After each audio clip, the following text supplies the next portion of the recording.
G'day champs, back with Veggie mate.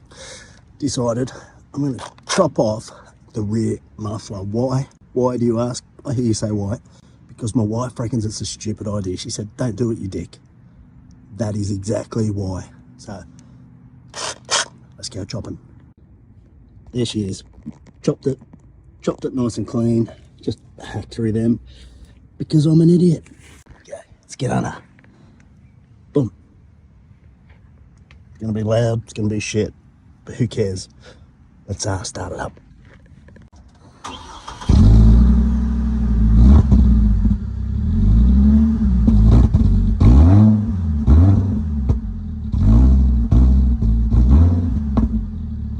Like, comment, subscribe.